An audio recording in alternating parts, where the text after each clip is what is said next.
વડોદરા શહેરના ન્યાય મંદિર વિસ્તારને હેરિટેજ સ્ક્વેર તરીકે વિકસાવવા માટે જર્જરિત પદ્માવતી શોપિંગ સેન્ટરની બિલ્ડિંગને તોડી પાડવાની દરખાસ્ત પર શુક્રવારે સ્થાયી સમિતિએ મંજૂરીની મહોર મારી હતી. પદ્માવતી શોપિંગ સેન્ટરના મુદ્દે સંકલનમાં પણ ચર્ચા થઈ હતી, જે બાદ સ્થાયી સમિતિએ નિર્ણય લીધો હતો.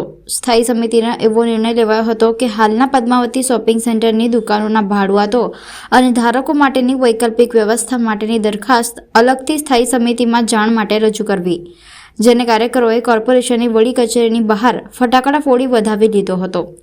સ્થાયી સમિતિમાં મંજૂર કરવામાં આવેલા કામો અંગેની માહિતી સ્થાયી સમિતિ અધ્યક્ષ ડોક્ટર શીતલ મિસ્ત્રીએ આપી હતી.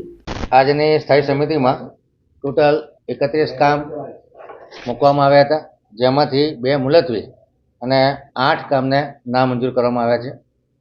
જે કામ મંજૂર થયા છે એમાં ખાસ કરીને જે પદ્માવતી શોપિંગ સેન્ટરવાળી બિલ્ડિંગ છે એ જર્જરિત હાલતમાં હોવાથી એનો એનડીટીનો રિપોર્ટ જે એક્સપર્ટ એજન્સી દ્વારા આપવામાં આવ્યો છે એ બિલ્ડિંગની હાલત ખૂબ ખરાબ છે અને ગમે ત્યારે બિલ્ડિંગ કોલેપ્સ થઈ શકે એવી કન્ડિશન છે. એટલે આ બિલ્ડિંગને વહેલામાં વહેલી તકે ડિમોલિશ કરવાનો ઠરાવ કરવામાં આવ્યો છે. દુકાનદાર કે જે ભાડુઆતો છે એમના માટે વૈકલ્પિક વ્યવસ્થા કરવા માટે કમિશનરને અલગથી દરખાસ્ત લાવવાનું સૂચવવામાં આવ્યું છે.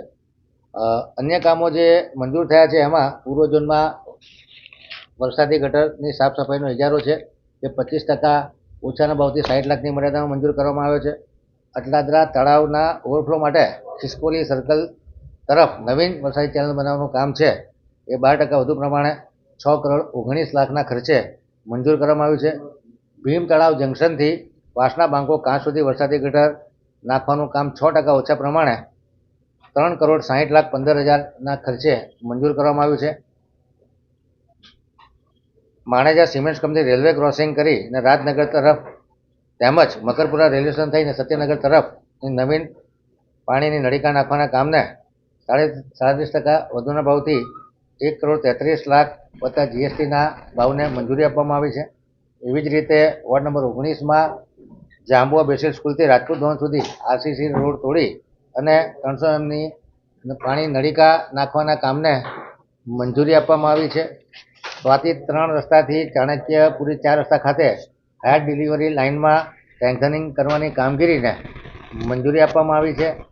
વોર્ડ નંબર 5માં ઝવેરનગરથી સુવર્ણલક્ષ્મી એપાર્ટમેન્ટ થઈ વૃંદાવન 4 રસ્તા સુધી 450 એમએમની પાણીની લાઇન નાખવાના કામને 27% વધુના ભાવથી 1 કરોડ 22 લાખના ખર્ચે નાખવાના આઇટમને મંજૂરી આપવામાં આવી છે. પાણી પુરવઠા શાખા દ્વારા ઉત્તર ઝોનમાં વોર્ડ નંબર 13 માટે ડીઆઈ નળીકા નાખવાના કામમાં 30 લાખની નાણાકીય મર્યાદા અને 3 માસની સમય મર્યાદામાં વધારો કરવામાં આવ્યો છે. મુખ્ય માગ 6 માસના સમય મર્યાદાની અને 70 લાખના વધારાની માગ તેના બદલે સ્થાયી સમિતિએ 70ના બદલે 30 લાખની નાણાકીય મર્યાદા કરી છે અને 6 માસના બદલે 3 માસની સમય મર્યાદા કરી છે. મકરપુરા જીઆઈડીસી પ્લોટ 204માં પ્રેસ શાખાની નવીન કચેરી બનાવવાના કામને હાલ પૂરતું મુલતવી રાખવામાં આવ્યું છે. વડોદરા શહેરમાં નવાપુરા સરદાર માર્કેટ ખાતે વહીવટી વોર્ડ 13ની ઓફિસના કામને મંજૂરી આપવામાં 3.5%ના વધુ ભાવનું કામ છે અને કામની ટોટલ કિંમત 2 કરોડ 18 લાખ જેવી થાય છે.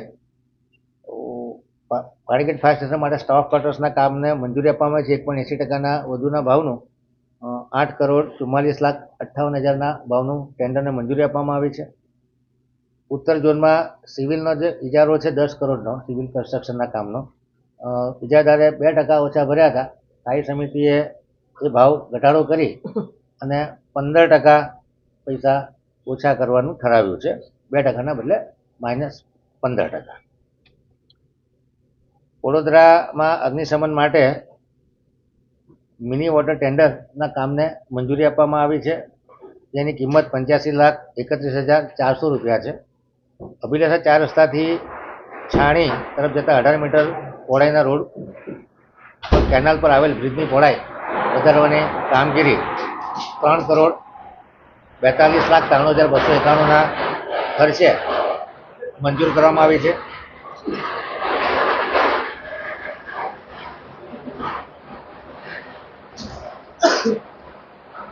નવીન કરોડિયા કમાન્ડ વિસ્તારમાં પાણીનું નવીન નેટવર્ક નાખવાના કામ 87,17,000ના ખર્ચે મંજૂર કરવામાં આવ્યું છે. કરોડિયા વિસ્તારમાં 36 લાખ લીટર કેપેસિટર ભૂગર્ભ સમ્પ ફીડર લાઇન અને પમ્પિંગ મશીનરી ઇન્સ્ટ્રુમેન્ટેશન સિવિલ ઇન્ફ્રાસ્ટ્રક્ચરના કામને 13,51,17,721 વત્તા GST એટલે 39.11% વધુના કામને મંજૂરી આપવામાં